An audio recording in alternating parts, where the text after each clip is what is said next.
Welcome to Astro Mondays, everybody. I'm super excited to be hosting you here, and we're waiting for Christopher Witecki to come up. I actually just picked up my other phone and I did a Google. Look at this. This is according to Google's AI. Astrologer Christopher Witecki is considered the first astrologer on YouTube. He has appeared in over 19,000 videos on the YouTube channel, Namaste Today, which is longest running astrology, blah, blah, blah, blah. And he does stand-up astrology, and he has his own platform called Serious Joy. Guys, this is actually one of my favorite pieces of content that I get to be a part of, because it's like a weekly roundup of what is to be. It's a map. It's something that we can look at, something that we can even rely on. For the last few months that I've been honored to have these conversations with Chris. And for those of you guys who have joined and listened, share some of the takeaways that you guys have had from doing it every single week for over a year now. And definitely a lot of the decisions in the Human Garage crew are based off of the relationship we have with Chris. What's up, man? Hey, buddy. Wow, I didn't know I was going to be with you today, but that's awesome. Yeah, Good it to was see you, bro. last minute. Gary traveling. Needs Yeah, something. there's a lot of last minute stuff happening. So, Yeah, the world is in a new transition. How you doing, man? amazing. Yeah, everything good with you in Palm Springs? Yeah, pretty much, man. Like Mars is retrograde right now, and I have been so tired. Like I've been sleeping like crazy. Have you had any energy issues? Well, today especially. I mean, I usually always get up before my wife, and this morning Carol like woke me up and she was like, "Hey, it's late. Like it's super." Like she was like, like me, like, "Hey, you're in bed way past the time you normally get up." Okay, So so you are feeling it. Yeah. yeah, It's been a little well for men especially. I mean, men are reporting it like low libido, low motivation. It's because Mars, our ruling planet, is retrograde right now, and it's in Leo. So right now, it's really getting to the core of like what motivates us. But I wasn't feeling it at first, but like over the weekend, man, it just hit me like a brick. that's all right. So men are from Mars, women are from Venus, and so Mars goes into retrograde. It really affects men. Does it affect women at all? Like, Venus does. When Venus retrogrades, it affects women. Okay. I mean, everyone is affected. I mean, women are affected too, but for women, it's not so much. I don't think it's as potent as for us, right?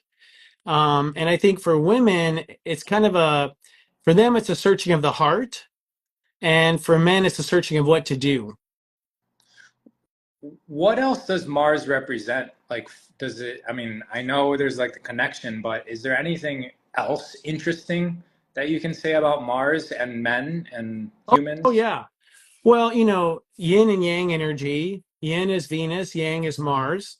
So Mars is our ability to do. It rules our ego.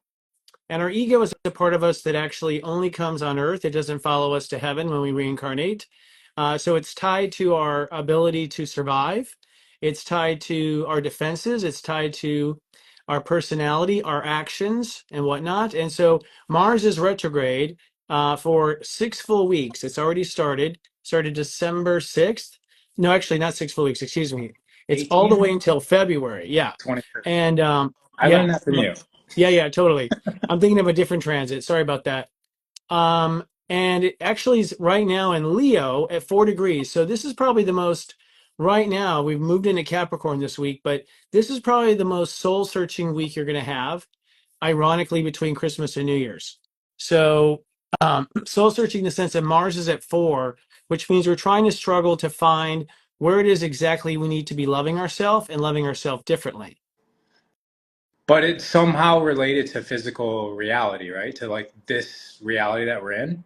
Oh yeah, I mean Mars with the retrograde. Well, it's Mars is at 4 degrees Leo, so it's really internal right now. This Mars Okay. retrograde is internal. However, Mars will continue into Cancer, and when it goes into Cancer, it'll be external, which is sort of what actions do we take to set up a nurturing life for emotional security. So we'll start questioning emotional security and the nurturing necessary to have what our heart wants. But I didn't want to just go off on Mars right away. It just happens to be what's affecting me right now, man. I've been tired for the last 3 days.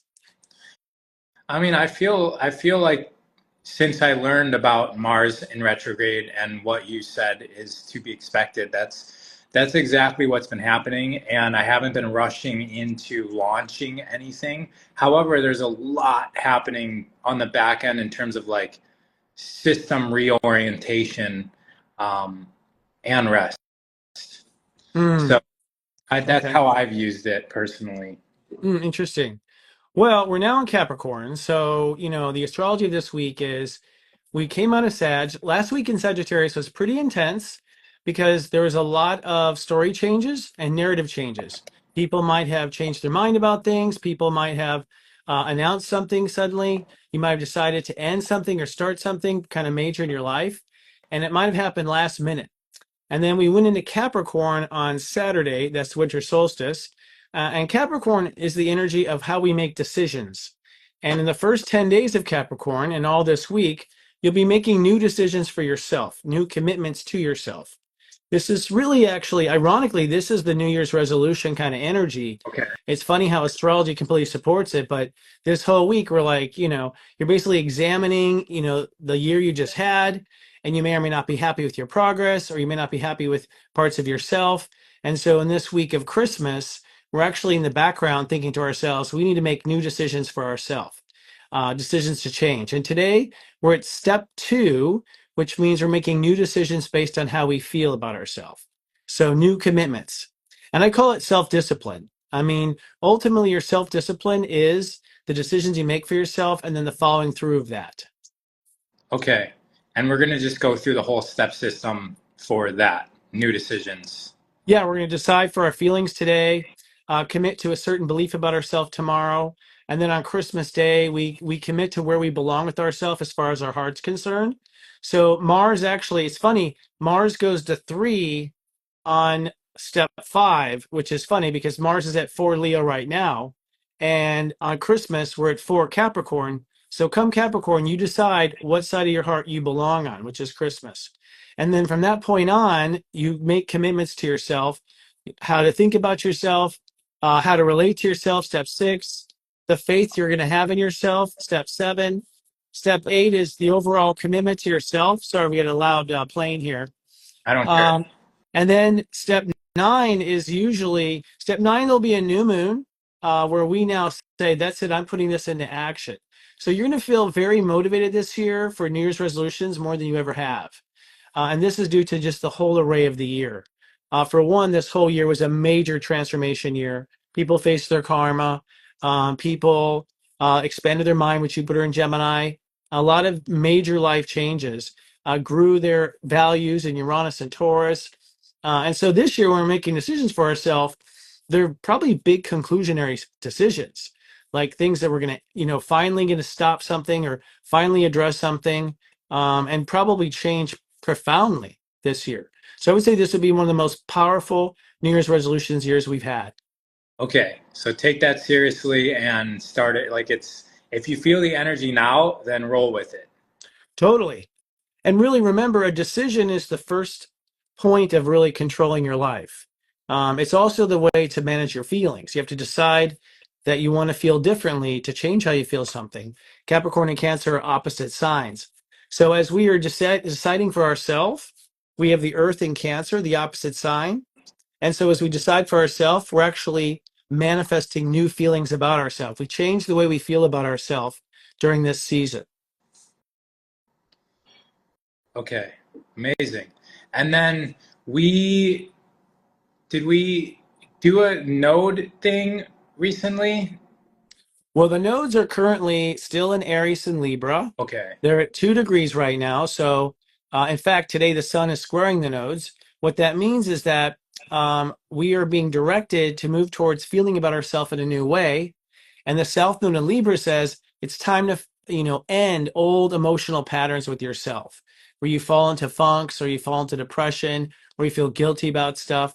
So this week in particular, it's time to stop old ways of feeling about ourselves and aim towards a new way of feeling about ourselves. But the nodes move into a whole new sign in January.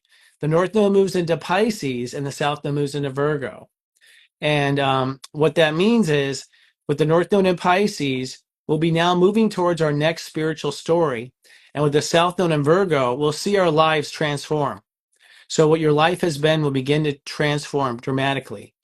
And this will be a little bit of a challenge because we're so fixed to reality. Virgo is so real that when something happens and you just say this can't go on anymore, you don't know how to change it because it just seems so real and so fixed. And that's where the North Node of Pisces is. You have to have faith, follow your intuition, and you'll find the way. You'll find whatever the way is. But it does mean that reality becomes very uncomfortable with the South Node in Virgo. And next year looks to be pretty uncomfortable. And why is it uncomfortable? It's uncomfortable because many things will be changing next year. So we have Saturn moving into Aries. We have whoops. Okay, I got it. And it said something to me too, like in my iOS. We have Saturn moving to Aries for the first time in 30 years. We have Neptune moving into Aries for the first time since the Civil War. Not exactly sure how many years that's been. We have Uranus moving to Gemini, first time since World War II. So these are these slow moving planets. When they change sign in the same year, you know life is going to change pretty profoundly. So we're up, but I think we've already done the hard work. I think the hard work was ourself, right? That's what this year was, and last year, really working on ourselves, facing our demons, our shadow, ending old karmic patterns with ourselves. And now, next year, what you're going to see is those things carry out into the world. And it will be a new day for us because Saturn will be at 0 Aries and Neptune will be at 0 Aries and Uranus will be at 0 Gemini. So that will be a new world inside of ourselves. Oh, But wow. when you are different, the world is different, right? And your Mhm. perception of it. Yeah, it starts with us. Do you have anything to say to people about Christmas? I mean, it's a big day for a lot of people. Usually people are spending time around family. Is there anything to keep in mind regarding Christmas Day? Well, Christmas Day is step 4, so there might be some breakdown. It's funny, step 4 often rules Christmas Day. And so quite often there is a breakdown with people and their heart and where they belong with their heart. Ironically, because Christmas is so positive, I think most people are naturally influenced to be on the right side of their heart and to love their heart on Christmas. So it's kind of like we're saved by the holiday in that regard. But you know, the moon will be in Scorpio, so people will be sort of sheltered, a little isolated, a little cold. The family might be a little cold this year with the moon in Scorpio, or hypersensitive to space and boundaries. But honestly, this week is a mostly introspection, you know, of figuring out what I want to commit to myself. And then later, right after Christmas, we start having some conclusions where we realize that we need to look at our life differently once we realize we have to look at ourselves differently. So I am predicting by the end of the week, and this is very New Year's, you know, it's funny the planets are speaking to this, but it's very atypical New Year's. We're going to be by the end of the week making decisions about how we look at our life differently and how also we want to approach our life differently. And that's mostly a square between Saturn and Jupiter at 14 degrees. And so what that basically means is our beliefs about what we think, and how we approach life. And then Saturn at 14 degrees Pisces is sort of how we think of our karmic era. So we turn a real corner this week, but I think it's very private. I don't think you're going to experience it in the world or with friends. It'll be something you just experience in your inner world. Which we have the opportunity to do during these holidays. We have more I time know. and going to take a walk. I remember for the longest time, I always on Christmas Day just used to go be alone at the top of this mountain and Wow. overlook LA, and I would just feel the earth and how the earth felt on this day because to me it feels different. Like you said, on the holiday, everyone is mostly positively oriented, and I can feel the earth feels different on this day. Yeah. At least what I perceived was the earth, and Yeah. What you feel. right. Well, the collective consciousness, I mean, even the people who don't celebrate Christmas are sort of on pause for the people who do. It's really dominated, you know, the world, right?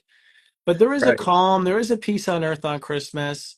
I find, and I think it's just collective. You know, everyone gets the day off. I mean, in America, we don't get many days off. No. So Christmas day off, I mean, any day off, we're just like, Americans are just in a different funk, right?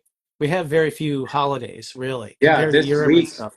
this week especially is like the week. It's like the 25th to the 1st is like the most vacation, the most rest time, the most family, the most joy that we experience in USA. Like in terms of like days in a row, this is what we get. It's like these 6 or 7 days. It's true. And it's like a weird time too, because, TV repeats itself, you know, people don't really have to work a lot of times, you're between years. And it's funny because every year in this week, you're pretty much examining your commitments to yourself before New Year's. And you have this time off to do it. So it's funny how it works out that way. Really is.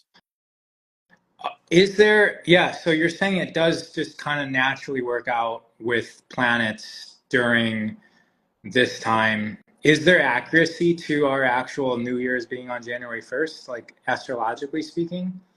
Astrology would argue New Year's is Halloween, Okay. because that Halloween is well, really, New Year's is the full moon around Halloween. The full moon in Taurus is the birth of the new year.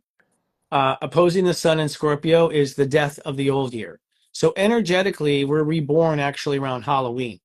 I'm not sure how, New Year's got moved to Capricorn, or how Christmas got moved to Capricorn either, frankly. I don't know the whole story, but I know it got moved there. It was placed by, I think church officials.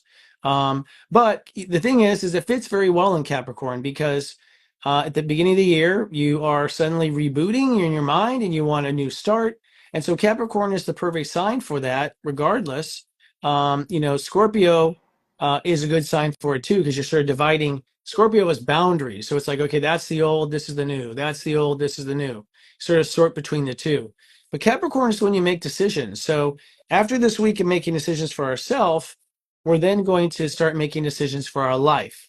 And that's what happens right after New Year's, is decisions for our life, basically. And how we want to therefore change some of our commitments in our life, probably to match the commitments in our inner self. Okay. And then you mentioned Christmas being on December 25th, and that made me think of the winter solstice, which we're kind of still in that energy right now, right? We're And just 2 days away. Yeah, winter solstice was Saturday. right. So And then, step zero, Capricorn. and so there's these ancient, monolithic structures all over the world that are, pay really special attention to spring equinox and the solstices, winter and spring. But I've heard that the Christmas day is representative of the shortest day of the year being December 21st, and the sun actually doesn't start getting longer until the 25th. So there's kind of like this 3-day pause, which then of course is reflected in the Bible and the 3 days that Christ was in the tomb and yada yada yada. But then the sun gets essentially reborn on the 25th and starts getting longer and longer and longer. Don't know how much you subscribe to that, or even how much I subscribe to that, but that's where I think December 25th being Christmas falls on that day for that reason. Things start speeding up. When the sun starts to get born again, starts to, more light starts to be cast on us on the 25th all the way to the spring. Interesting. I'm not sure why the church chose it. I think they squatted on a pagan holiday. Yeah, I'm sure. Yeah, it was a pagan holiday. There we go. Pagans on board. Yeah, there you go. Someone just came up with the same thing. So yeah, that was the reason. Yeah.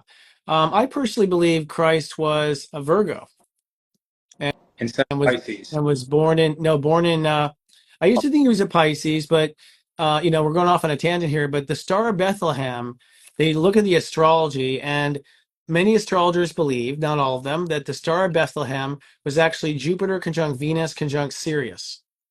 So you're talking about this. Okay. So when he was actually born. he was actually born in Virgo. So if you look at the last time in 5 BC, in Virgo, Venus conjunct conjuncted Jupiter and conjuncted Sirius, which would have made this like superstar. It would have made it look like a huge star because three very bright objects were all within proximity or conjunct, as we say. So, anyways, it makes sense though because Virgo is the embodiment of spirit, and so I wouldn't be surprised if Jesus was a Virgo. He was a healer after all. Right. And so that star they were following would have been the combination of those. Because there's nothing else that would make sense for that bright star in the for them to be following the three wise men. I didn't study everything, but from what I understand, first of all, those objects, Sirius is the brightest star in the sky. Jupiter and Venus are the two brightest planets. So we do know if those three came together, it would have created what appeared to be another star or something bigger. Yeah. You know, it would have glowed, you know, tremendously. So that makes the most logical sense. But anyways, you know, I feel like Jesus is probably a Virgo, not a Capricorn. No offense, Capricorns. I actually like that. I like that because 5 BC is around zero, right? It's around the date where Yeah. that would happen, and we can explain it. We can look back historically and actually prove that the star existed. Yeah, I mean, I feel like that's well documented in history, that star. And the three wise men were actually astrologers. That's, you know, and here's the thing, those three stars were actually Sirius, Jupiter, and Venus were conjoined in Leo. That's why they said a king is being born. Is in Leo when a king is born. Yeah, a new king. Which is why, you know, they went out trying to kill him. Because the king at the time thought, you know, didn't understand the definition of king. Power. Yeah, different kind of king.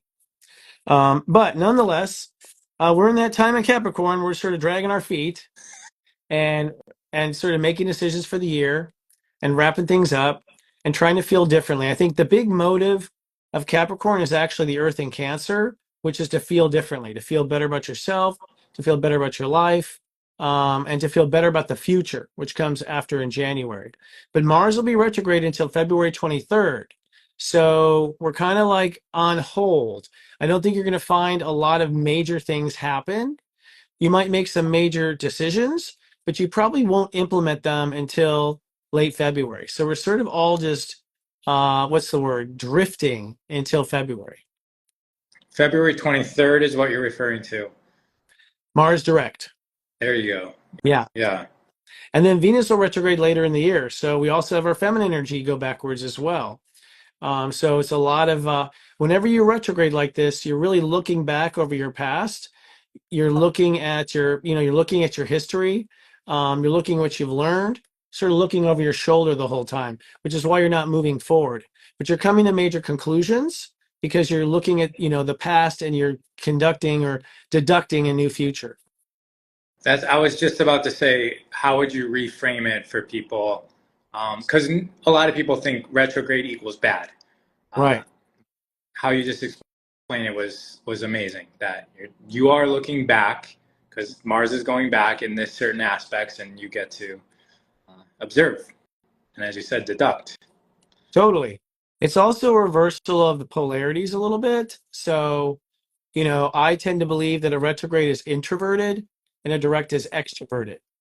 So we tend to go more introverted than we do extroverted. We sort of flip.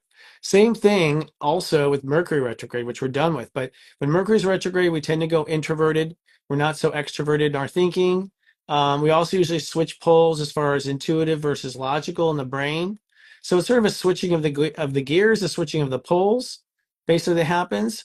And it's necessary, you know.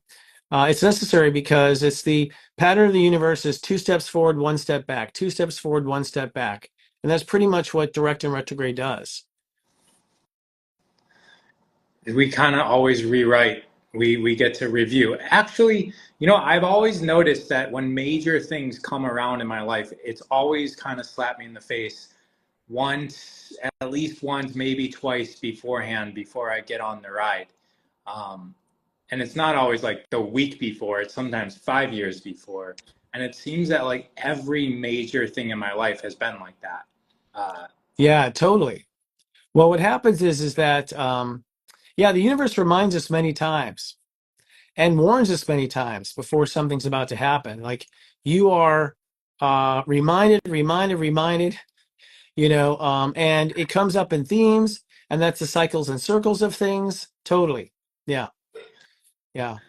And that's what the planets are. I mean, even Saturn. So Saturn going to Aries, I think it was 1995 that Saturn was last in Aries.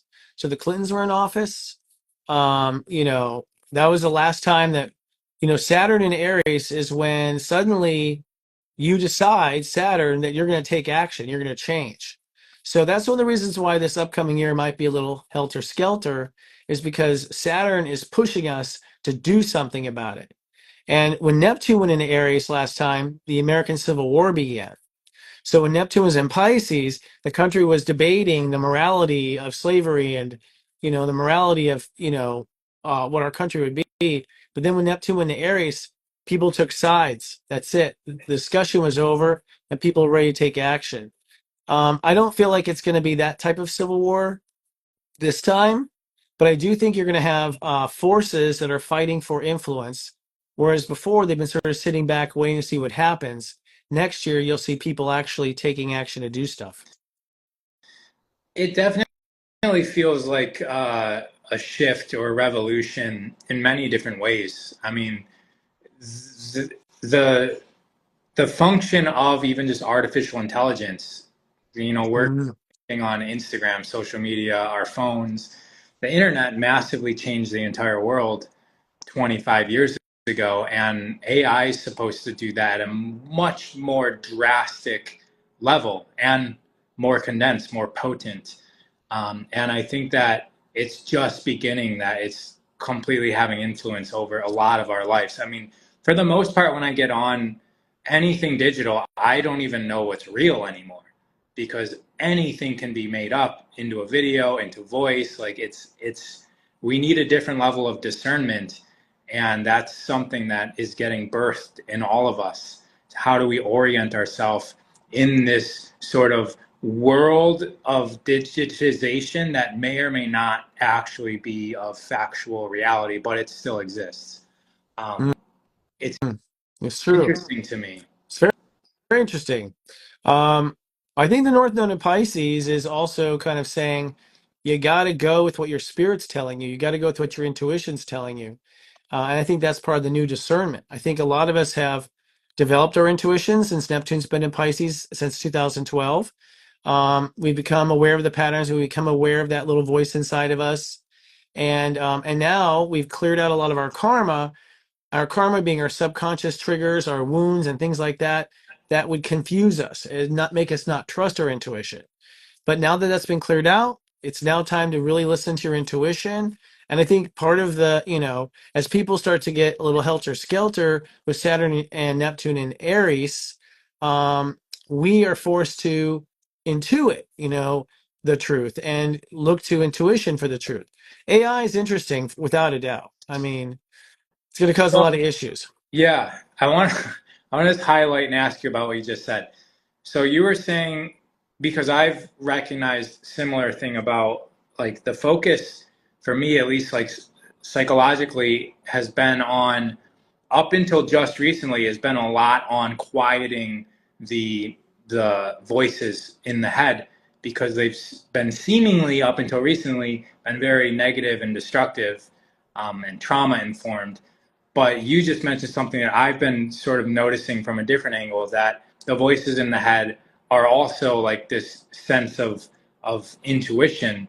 And so, yes, we can discern which is which, but it's like they're there for a reason, and developing a relationship with the intuition can really guide us on our way. Can you elaborate again, like, because you mentioned there was a switch in there. So why is that happening, like, between, like, negative voices and intuition voices? Well, no, it's that you were saying AI, you don't know what to Yeah, trust, right? And that's always been the case, frankly. I mean, honestly, we couldn't trust media, we couldn't right. trust a lot of stuff we really can't trust. Um, and you don't know what to trust. And ultimately, I think it's pushing us to listen to our intuition.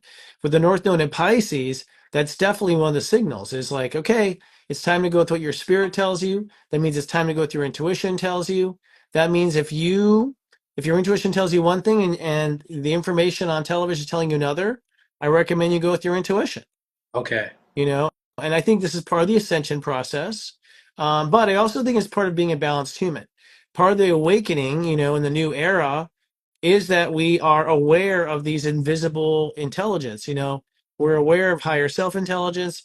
We're aware of other parts of our soul. In the dark ages, the energy got so dense, okay, and the earth became so dense and so compacted that we really only had our thoughts, our ego, and our emotions. That's it. We weren't aware of all these other parts of ourselves. As we've been awakening, we're starting to become aware of these other states of awareness. I'm getting a lot of people talking about how they're having dreams about Atlantis now, that Pluto's in Aquarius. So people are waking up to their past lives like I've never heard before. I was the lonely one talking about it for the last 10 years or so. Now it's becoming common. So you can see us awakening to these other realms. Yeah, I like how you said that. It's a level of awareness, and with that level of awareness, you have skills to develop in order to sort of recognize the different aspects of this other level of consciousness that we're gaining access to. And I'm feeling that personally. I'm feeling that my dreams have shifted drastically in the last few months, where and almost like I can sit within them and just observe the messages that are coming to me that seem to be like exactly what I need in the moment. And I've never been able to, like, that's never been really a thing for me. And yeah, Were your so dreams just abstract? I mean, what were they before? I wasn't really dreaming about specific things. Now it literally feels like a mentor is just like speaking to me every single morning. That lasted for a few months. And then now, as I'm like the time between awake and sleep, it's the same thing. Like, mentor, like, these are the answers that you've been jostling with all day. Like, do this. And like, that's the sort of dream state that I'm becoming conscious of. It might have been there before, but I'm well aware of it now, every single day. Interesting. I think a lot of things come into our dreams when we don't have the space for it in our waking life. I think sometimes things come in our dreams because we don't want to deal with it in our waking life. Like we want to just deal with it there. It's actually a bonus to deal with in dream realm because you don't have to go through the experience or manifest the drama or anything like that. You can really face like a fear, for instance, in a dream and not have to manifest something that scares you to death in life. I do feel like that if you meditate more or if you spend more time spacing out, which you do when you look at the sun, right?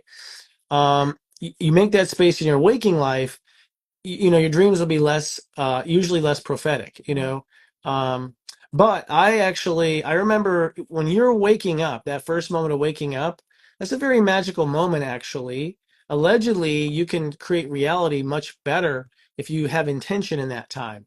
But I've had so many, I would wake up and I would be told the step system. So the step system was basically narrated to me right when I'd be waking up, and it would be stuff like the number two is yellow. The number two is yellow. And I'm like, what the fuck? Like, at first I did not know what it was. I just sort of like, okay, that makes sense. That feels right. And then it just started to piece together over time. Yeah, In my waking life, I would recall the dream and I'd put it together. So when we download stuff, quite often it's in our dreams. right. Yeah. That's what I mean. It's like a sentence of, like you said, prophecy or prophetic. That's exactly what I'm currently going through right now. Mm, interesting. Yeah. Being guided to. What's your rising sign again? I think Cancer. Okay, I'm We not sure. I'm got not to sure. find out. There's Sorry so to throw you many, on. Chris. Like, I was going to ask you, you're talking about all these planets going in different things, crossing over different constellations, crossing over each other. Uh, do you see contradiction in any of that, and how do you handle that? There's contradiction all the time. In fact, right now, Black Moon Lilith is opposing Chiron, which is sort of a contradiction. It's like, two planets opposing each other in opposite directions. And so what that does is pull apart stuff inside of you, right? And right now, what that means is you have an opportunity right now to fall into your fears about relationships or the future, or you can focus on the healing of your relationships and the healing of things to prevent you from the future. It's literally two choices pulling on each other. And I would say in a given, day like today, you might spend an hour afraid of things going wrong, and then the next hour going, no, I can do this. What am I letting myself? So you literally can feel these, these oppositions or contradictions, in your chart. There's many contradictions, but that's consciousness. Consciousness can be and not be at the same time. You Right. Being able to hold them together at the same time, and still make sense of it all. Yeah, totally. I mean, reality is relative, right? It's being created by ourselves. So there is no fact, there is no linear truth. Yeah. It's basically whatever you're imagining, right? Carol said my rising sign is Virgo. Okay, that's right, it is. Ah, that's very interesting because that means that Libra then is in your 12th house. Is that right? No, I'm wrong. Leo is in your 12th house. So interestingly enough, your creativity and all of your heart stuff comes from your dream life because you have Leo in the 12th. You have Libra, obviously, in the second house. Cool. Sorry, got a little confused there. So that's interesting. Just because here's what's interesting is the South Node is going to go into Virgo. So for all Virgo risings, for all Virgo suns, you will be letting go of lots of parts of yourself for the next 18 months with the South Node in Virgo. 18 months. Yep. That's a long shedding. It is. Is it 18 or 9? It's 18. Yeah. Yeah, it is. Well, the nodes move kind of slowly. But recognize that there's a lot you'll be letting go of.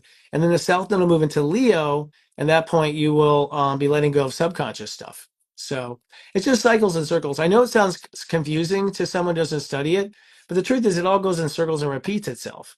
So astrologers feel like all we do is repeat ourselves. Yeah. But you're constantly having information to say about it, and it's like being colored. The thing that I like about listening to astrologers is that you guys all seem pretty excited to like observe what's happening and then basically put it into words for everybody to listen to. Yeah. You do it in your own way. And I get my text from Serious Joy multiple times a day, which is amazing because it's always relevant. I think that it took me a few weeks to really not trust, but like take the moment to actually observe it, because it's like, oh, I got another text. And then it was like, oh wait, these are actually like exactly relevant to this moment.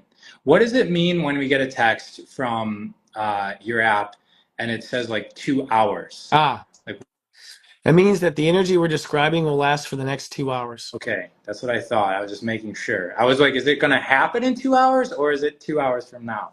We're trying to save letters. We used to say next 2 hours. Now we do 2 hours. That's a good point. We started reporting on smaller energies in the day, which are called with texts. I call them with texts after my last name. So like when there's a little bit of an influx, so people can start to put together, like, I was all pissed off after lunch, I don't know what got to me, and we want to be like, oh, well, that might happen for the next 2 hours. So that's really using the moon or other small or other planets that are coming to a conjunction or coming to an aspect. And really I'm doing it to show off. I mean, because it's really like, oh my God, It is. It's amazing how accurate it is. It's just amazing.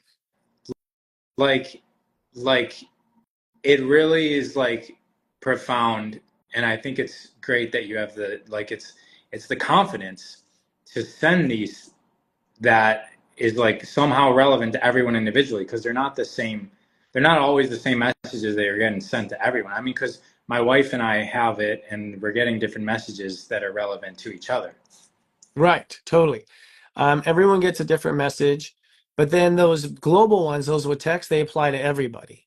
So it's sort of like conscious weather that hits. And a lot of the reason for that is, to realize that you're not in control as much as you think you are. That's the weird thing about astrology. I mean, we have free will, but there's a cycle. Consciousness goes through the same pattern. It goes through the same cycle. And the one thing that we don't have free will about is the universe telling us to pay attention to something. And that's what astrology is. Pay attention to this. Now, tomorrow, pay attention to that. And you will find that you are paying attention to it, and you did not think, you did not decide to do it. It just happened. So human beings are on this conscious merry-go-round. Wow. Yeah, and the the scenes that the attention is being paid to are all just they're our own sort of bubble or creation or reality that we're all experiencing individually in a different way, but somehow collectively all together. Um, Yes. Well, like right now, everyone is paying attention to their decisions for themselves. Everyone's paying attention to decisions they make for themselves. Everyone makes different decisions for themselves. Everyone's at a different state. Some are mature at making decisions, some are immature making decisions. So people are all at different levels.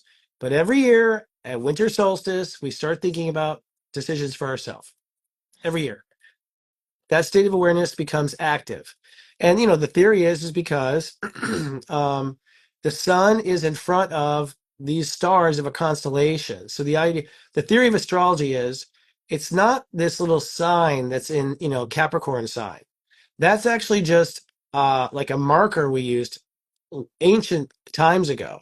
That all these little constellations, we just use them as markers to remember this part of the year. yeah, But we believe it is the millions of stars in that section, that millions of stars, they're all vibrating certain frequencies. And then those stars pass our sun, which sort of absorbs that collective energy. And then our sun is our energy provider. So our sun actually gets colored by the millions of stars in Capricorn. that completely makes sense to me. The way that Yeah. I sort of the main perspective I use when I think about the universe is that the sun is like a node and it's all connected, whether it's electrically or plasmically or some other force that I don't know, but all of those other stars are connected to our sun and then we're connected to the sun. So we're connected to everything, but it makes sense if you think about directions that all that energy is coming into the sun and then pointed directly at the earth. Giving the earth all of its energy. So all the energy on the earth is colored by the millions of stars in the Capricorn region. And those millions of stars draw our attention to decision making, one of the states of awareness of being humans, to make a decision, to make a commitment during this time. And somehow, so this is the thing that, so that makes sense, I think, even to like a scientifically minded person. But somehow, I think that people struggle with like the signs being shapes that then they made into like a figure like Capricorn or like Virgo, like, and that kind of seems like make believe to some people because they drew it into a figure and then that figure has an orientation towards certain vibrations. But if we take the figure out of it and we just say like there's millions of stars that are vibrating in this energy and we're absorbing that energy, it seems hard to say like no, that's not true. But it's easy to say like no, that's not true, that there's a warrior painted in the sky and that means that we're in like our essence of a warrior. We just use that symbol to remind us in the sky what time of the year it was for us. So, the Aries symbol, all those symbols, they're made by the Mesopotamians, and they, I'm not. I mean, my intuition. I don't have this. Obviously, I haven't studied this, but my intuition is that we just started noticing that whenever the sun is here, people go this way. I think we also would have children according to it. So we knew if we got our wife pregnant now, we'd have a warrior. If we got our wife pregnant now, we'd have this kind of person. So I think that's how astrology started. That's what I intuit. I have no proof of that. But basically it's from observation. Like it was all from observation. Nobody sat and made it up. People noticed. I mean, I think back in the ancient days, there was no TV, there was no entertainment. Right. You just watched each other, and you noticed things about each other that you didn't, notice otherwise. So we came to understand it, but then the Vedic, which is India, they also came to understand it in their own terms, noticing the cycles of the stars. I mean, all night long, all we did was look at the stars, and we saw where the planets were going. So it was really our clock. It was what time it was.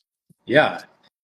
I mean, even like when we're traveling around Europe, going to these very old churches, they have asked like clocks on the walls that are astrological, like zodiacs, like in church.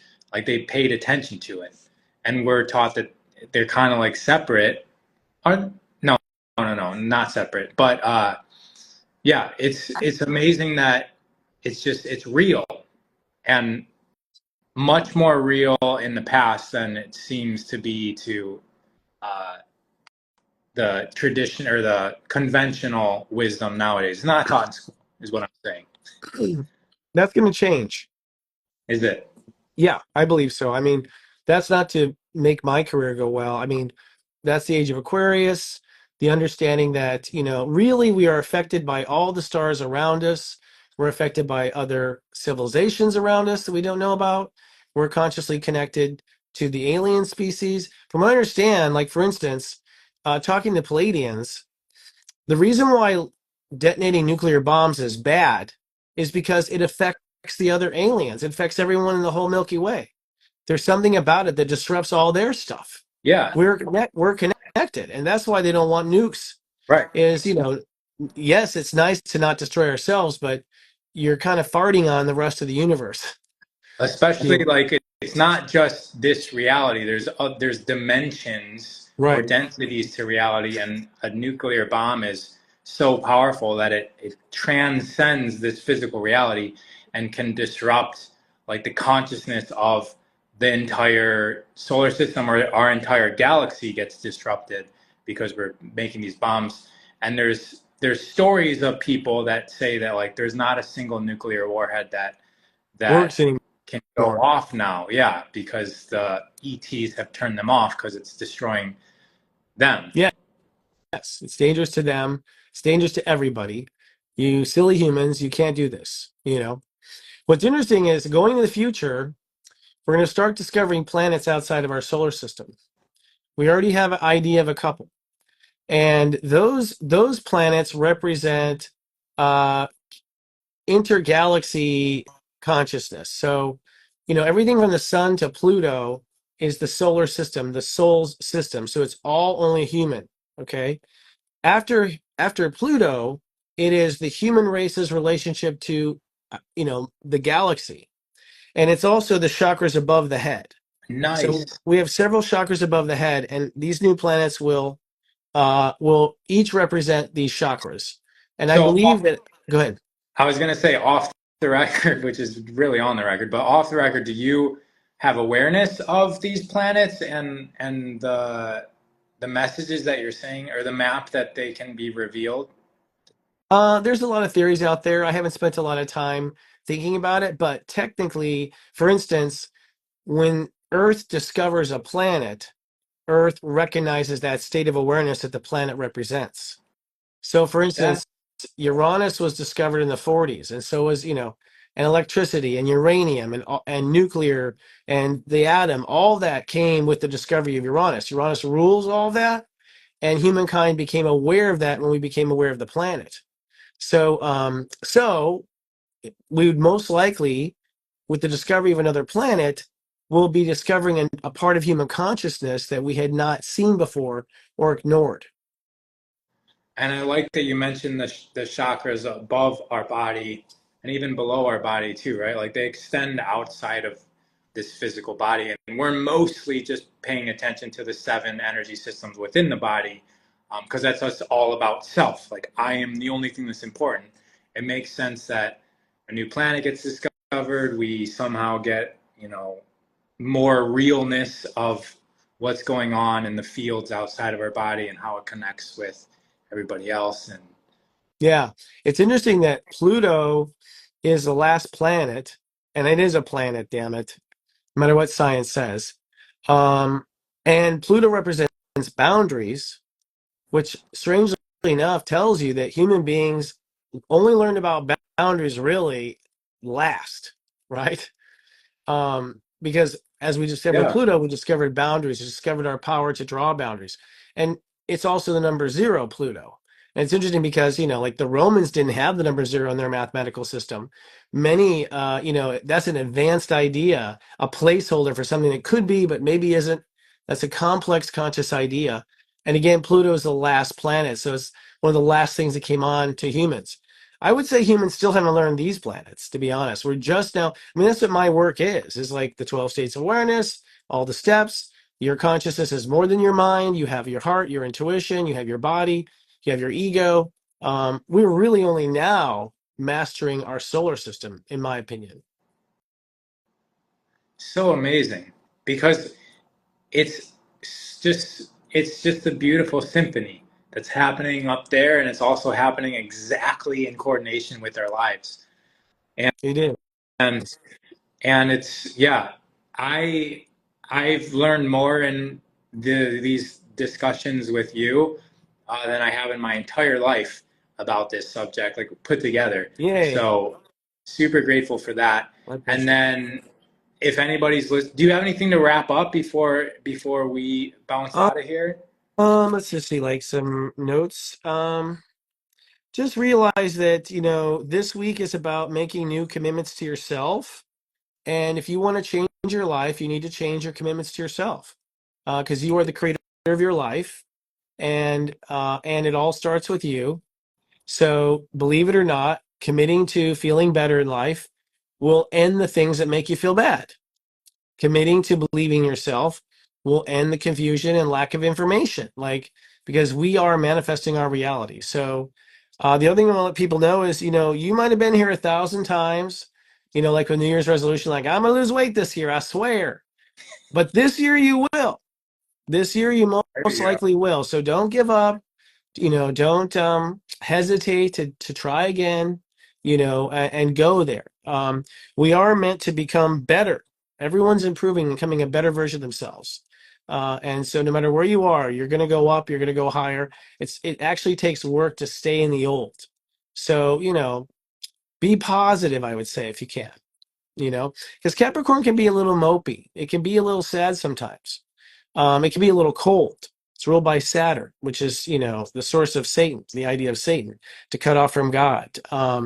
So, you can, Capricorn has the ability to cut off your feelings, cut off your intuition. And so just be careful to use that control to be aware of everything rather than cut things out.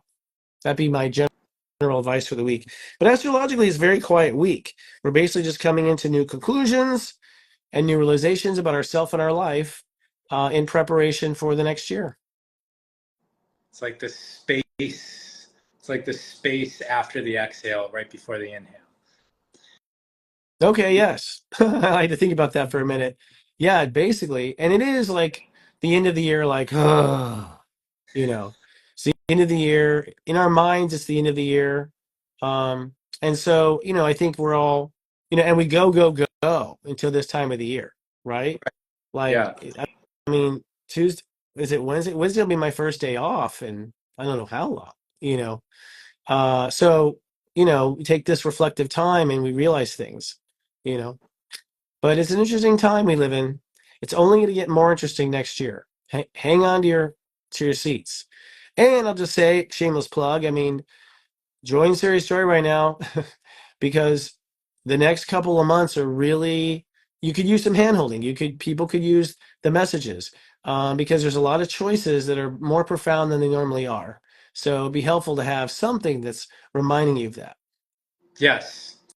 SeriousJoy.com, Serious Joy on YouTube, sj.seriousjoy.